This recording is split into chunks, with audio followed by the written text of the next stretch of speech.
Welcome back to this episode of The Sugar Show. As you know, I'm Shannon, the Sugar Mama, and this is going to be a little bit different of an episode, but one of the most powerful sugar shows that I've probably done in a while. In fact, it was so powerful, the gentleman that was doing the filming of it actually felt inspired and changed his business as well. And so what happened was I recorded this last year. My mom had just passed away, and I didn't really get around to publishing it, to broadcasting it to all of you. And I spent the next 6 months closing down my childhood home. And I don't know how many of you still have a childhood home. I was surprised at the amount of people that have moved around so much, like they couldn't relate to it. But I lived in that home for 55 years, and my parents, they got married. They spent 40, how many years together were they? Almost 60 years together until my dad passed. And then my mom passed, and it was time to sell the house. And so I spent the 6 months really going through documents and talking to attorneys. And it was such a big process that many of you hopefully won't have to experience in your lifetime, because closing that door for the last time was, oh, it was heartbreaking. But it was such an interesting experience for me to like not only have funeral and sadness and grief over my mom passing, but also another form of grief with closing down this house. Now, you're probably wondering what this has to do with sugaring, and they go together because I'm a sugar pro. This is life. Do you close down your business? There's all these things that relate to the work-life balance, right? And this was really real. And what I learned in this was so much about what would you do if you were gone tomorrow, if someone had to take care of your house and your needs and your business. And this really is applicable to anyone. It's a pretty short podcast episode, if I'm honest. Normally I ramble on, and I got really down to the point on this one because I want you to be very clear. So grab a pen or a pencil and a paper or your journal or a notebook, because it might be a lot for you, and really follow along with what I'm saying, because we need to make sure that we are protected in our business and in our life. And, honestly, the things that I'm going to teach you in this episode, really you should be working on in your family and also in your business. So sit back, relax, play this over and over again. But this is one of the most powerful ones that I've done because it was one of the most powerful times of my life. And I want to make sure that the lessons that I learned are lessons that will help you as well. So take a listen.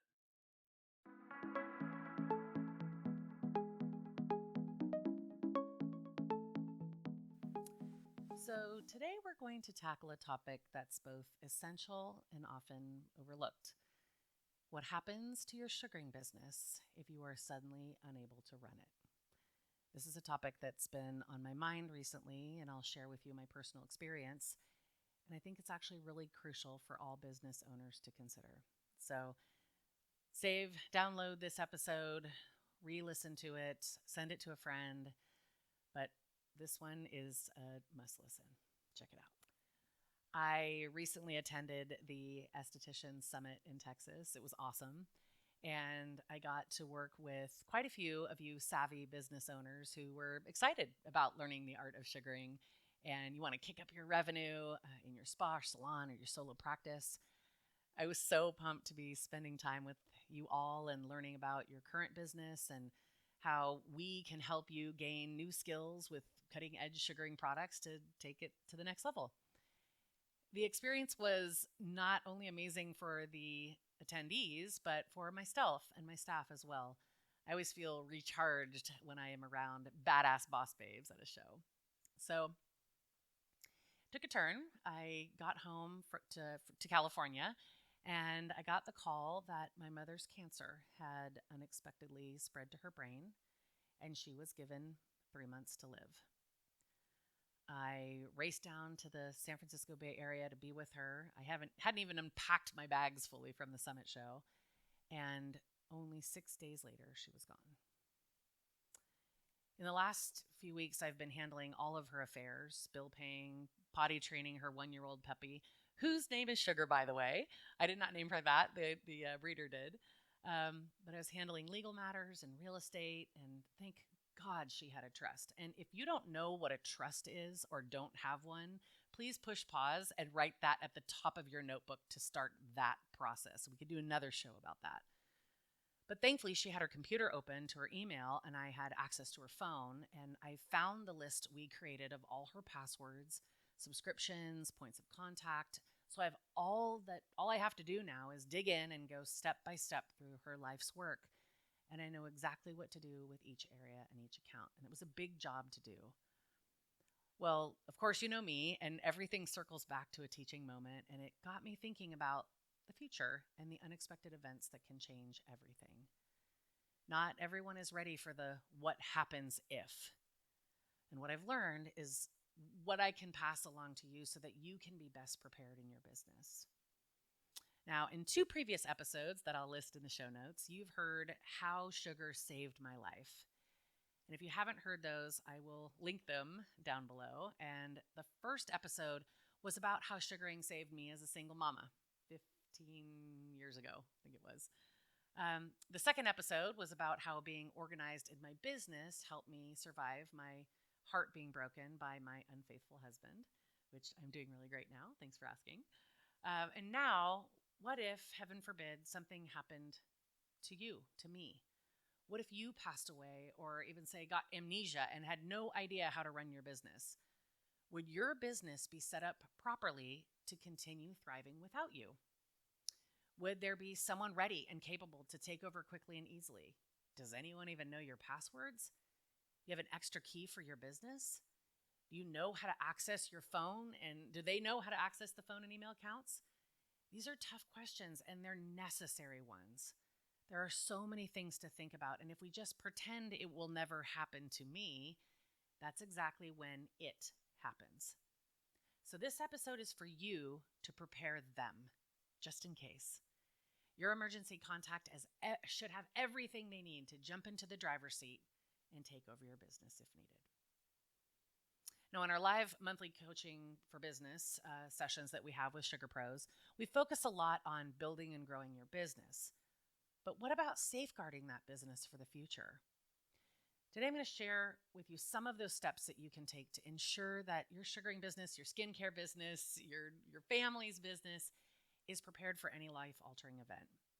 Let's hope your family never has to be in a position to take the wheel, but if they do, all your hard work will be protected. So let's dive into it. Let's start with the worst case scenario and go to the happy parts. If your sugaring your skincare business isn't properly organized and you unexpectedly pass away, the immediate aftermath could be chaotic and devastating for everyone involved.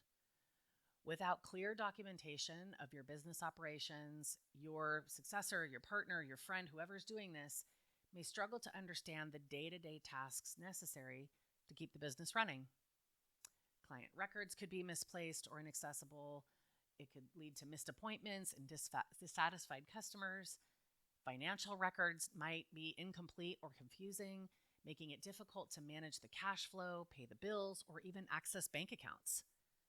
Suppliers or vendors might not know who to contact for orders, causing disruptions in inventory and, of course, supply issues.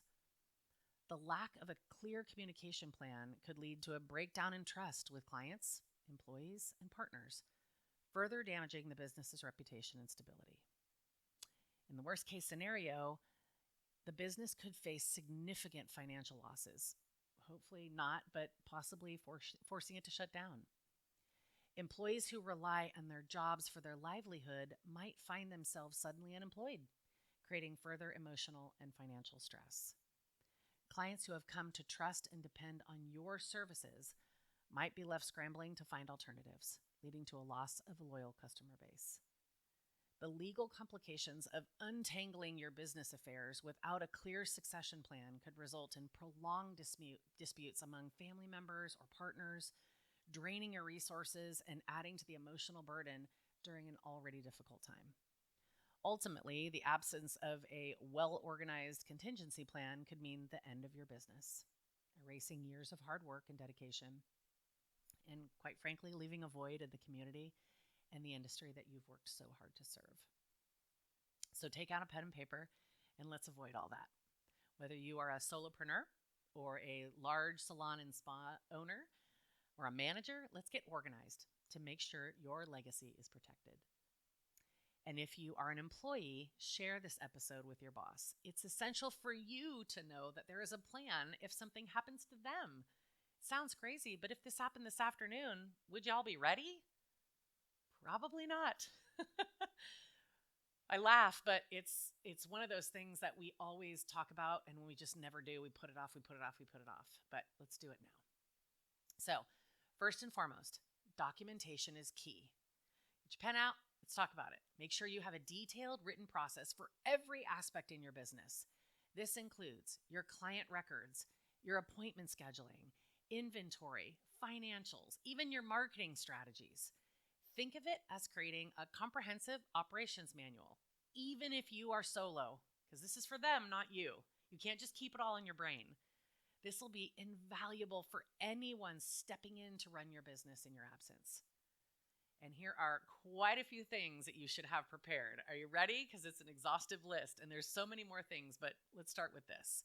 So remember, first, create a business continuity plan, a detailed plan that outlines how your business will continue to operate after your death.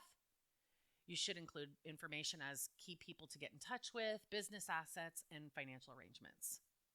Now, this one seems obvious, but so many people don't have a will. Do you have a will? Clearly state your wishes for your business in your will. Specify who will inherit the business and how it should be managed. Make sure that that person knows exactly what to do, because if you just name them, they're not going to know. Make sure you have life insurance. Consider purchasing a life insurance policy that will provide financial support to your loved ones and help cover any business debts or expenses. Make sure that your business structure is documented. Keep copies of your business's legal documents, such as articles of incorporation, partnership agreements, operating agreements, leases. Keep it all in a safe place. Your business bank accounts. Ensure that your loved ones know how to access your business bank accounts and have the necessary authorization to do so. That's so critical. Don't just say they're going to, they have to have their name on this. Compile a list of your business debts, your liabilities, including loans, leases, and outstanding bills. Key contacts. Maintain a list of key contacts such as suppliers, clients. How do people get into your spa software system? Okay, that leads me to one of the most important areas, digital assets. Create a list of all your digital assets, like your website domain information, social media accounts, online payment accounts like Venmo, along with instructions on how to access them. This is so critical because if people don't know how to get into your information, they're not going to be able to continue to run your business. Protect any intellectual property that you have. If you have a trademark, you should have a trademark for your business. Okay? Your business location. If you own the property where your business is located, make sure your loved ones know what to do with it. And it's in your trust. If you rent, is there a clause that protects your business in case of your passing? Do you have a good communication system with your landlord, and do they know who your key contact is should you be gone? Do your people know where your business records are? Your tax returns, your financial statements, your contracts, make sure they're all in a secure location. And if they're on your computer, do these people know how to get into your computer? The key thing is to develop a succession plan that outlines how your business will be managed and who will take over in your absence. So this is critical. I want you to role play this piece, almost like a fire drill. Reenact the plan. So if something happens to me, Johnny, where would you go to find my documents? Who do you call first? What's the password to my booking software or my laptop? And if Johnny is staring at you blankly, well, then it's time to grab an iced tea and sit down with Johnny and go through all of these pieces of information. Make sure that your loved ones know how to contact your legal and financial advisors for assistance. Prepare a communication plan that outlines how your death will be communicated to people and who will be responsible for managing these communications. Let's talk about that successor for you. If you're going to identify and train that potential successor, it needs to be someone that you trust. Might be tough if it's an employee or a family member or even a business partner, but really ensure that that person is familiar with your daily operations and has access to your necessary resources and information. It sounds funny, but regularly train them on and keep them up to date and prepared for a seamless transition that you hopefully won't need. If you're a solo SD, what would you want them to know about how to close your business if needed? This is so critical because I think we assume that people would know what to do. But if you ask Johnny, what would you do today? And Johnny, again, doesn't have any idea or has old information, you need to update it. So at the end of each year, when you close out the year or when you start a new year, say, review and update your plan. Our businesses evolve, and so should your contingency plan. Ensure everything is still relevant and up to date, because this proactive approach can save a lot of headaches down the road. By taking these steps, you can ensure that your sugaring and skincare business is well prepared for any changes.